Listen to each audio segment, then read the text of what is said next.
Keyboard Exchange International.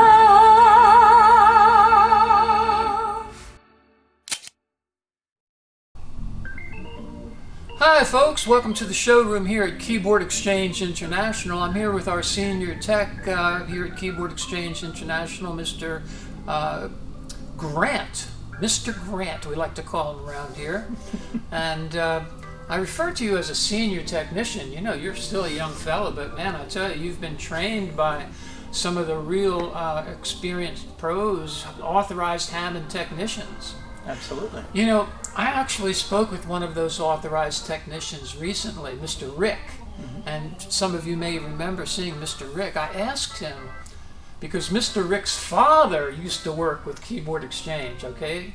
So those two men actually helped develop the questionnaire or test to see if Hammond technicians could be certified as Hammond organ technicians by the factory at that time.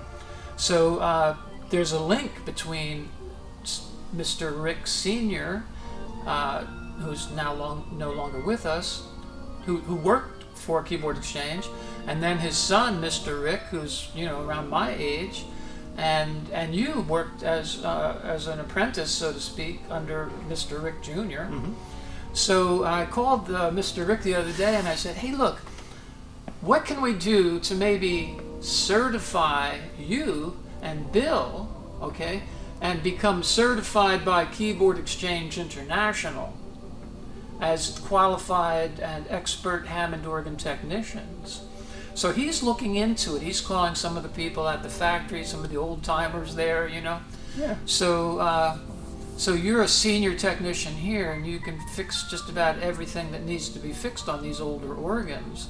And when we run into something that Mr. Grant can't fix, son of a gun, he goes home and studies it and talks to everybody on the internet until he figures the stuff out. So just recently figured out this new thing where, maybe everyone knows we certify these organs foam free from 1964 to 1974, but now we have this new thing that we have to take care of that I never heard of until just recently.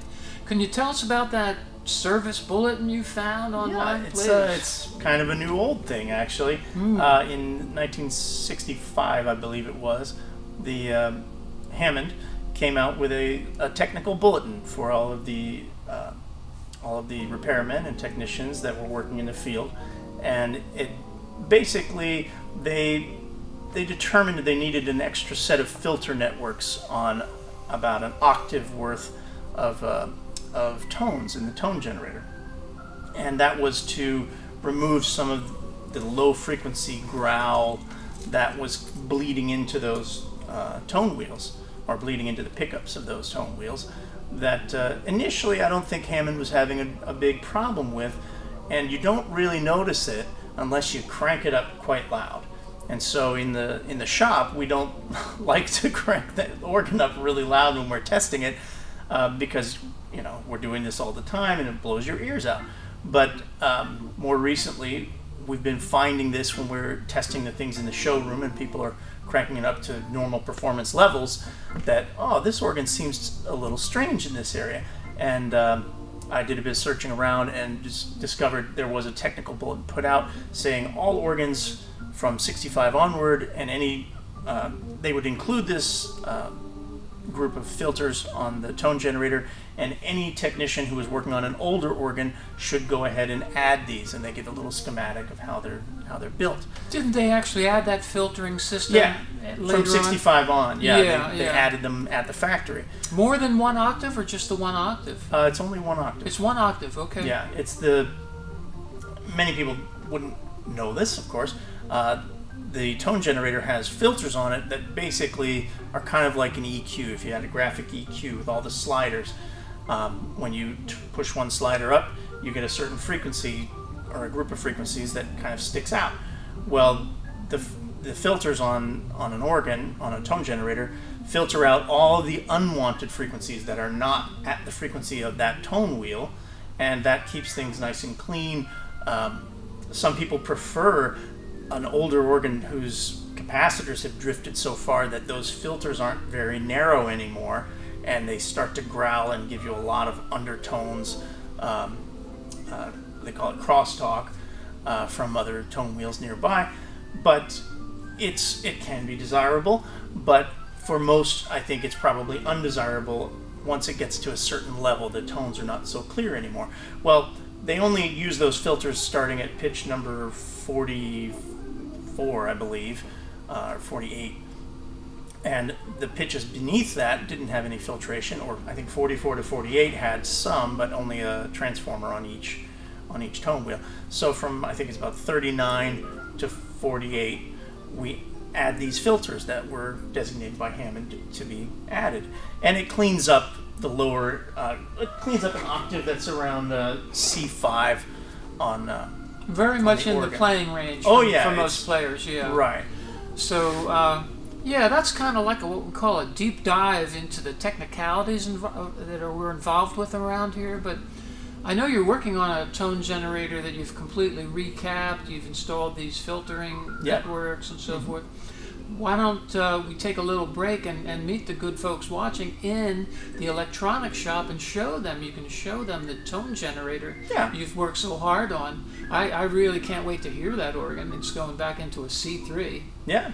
And that should be an amazing instrument because you've gone really all the way, putting new capacitors on the tone generator, and I see you measuring everything. Yeah, it's really just like the factory did it, but even more so with that technical bulletin adjustment or modification. Yeah.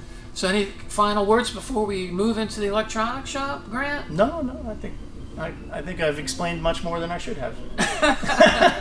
Well, you're going to explain a whole lot more. Tell the good folks what you've done to this generator and why, and I'll let you do all the talking over in the electronic shop, all right? Sure thing. Stay tuned, folks. So here we are in the electronic shop, working on a tone generator that I have almost finished the recap of. And as we were just speaking about before, I've also added the filter networks from the technical bulletin in the mid-60s that they recommend. This one came out of this C3 right here. We had a little trouble with the tone generator that was in it. It was squealing quite a bit and we couldn't get that to calm down, so we decided to replace the tone generator with one that was nice and quiet. Unfortunately, the tone generator that we had in our stock was in stock because these capacitors here that are mostly off have lots of wax dripping out the ends of them. They've drifted very, very far. These are paper and wax capacitors. There's one left here. I'm almost done with this. They're all normally mounted up here along with these transformers.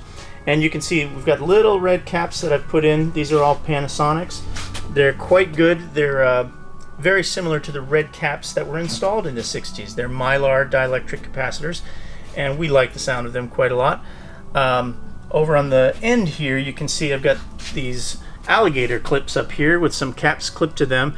I'm working on adjusting the capacitance level for each individual tone wheel to match it to the little transformer that's here. You've got a coil that the transformer and the capacitor, they make up the filter network for each individual tone generator. That's a little different from the filter networks that I added, but these are the original filter networks. So we have to tune these capacitors, and you can see I have two of them clipped here. That gives me they're piggybacked, so it gives me a capacitance that's a little more than just one of them.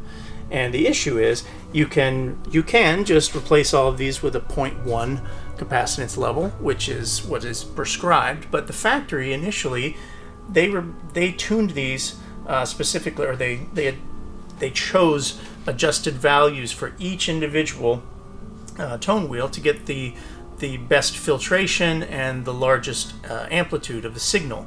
And so we do the same thing here. Even though many of these are 0.1 microfarad caps, they're all a little bit different when you measure them on a multimeter. And so we measure them out. I took 100 of them, I guess, and put them into a bunch of different little bins. We have these boxes here with all these different caps in them they're sorted by their capacitance level, and that way I can put one on and look at the output I'm getting, and I can exchange it for another one. And if once I get to the highest output, I know that's the one I want to use. On occasion, some of them I have to use 2 because the value is either much greater or much less than 0.1, and so I have to use a different size cap or an additional cap. If you want to zoom in, Rodney's behind the camera, if you want to zoom in down here where you see these green wires and these white wires, these little guys are the added filter networks. It consists of a capacitor and a resistor, and those are used, in this case I'm using them on pitches number 39 to 48, I believe. And these originally did not have filters on them, but we put them on as prescribed by Hammond to clean the sound of the organ up a little bit. But this is going to be a great sounding tone generator when we're all done, and I'm looking forward to hearing it myself. I hope you found this informative, and thank you for watching again. And from all of us here at Keyboard Exchange, have a great day. Thanks for watching our video, and thank you also for helping keep the Hammond Tone Wheel B3 organ alive. We couldn't do all this work that we do here without you. And it would also help greatly if you could subscribe, like, ask for notifications for when we have new videos. That would be a big help for us. So we thank you once again. I'm signing off for now, but we will be back.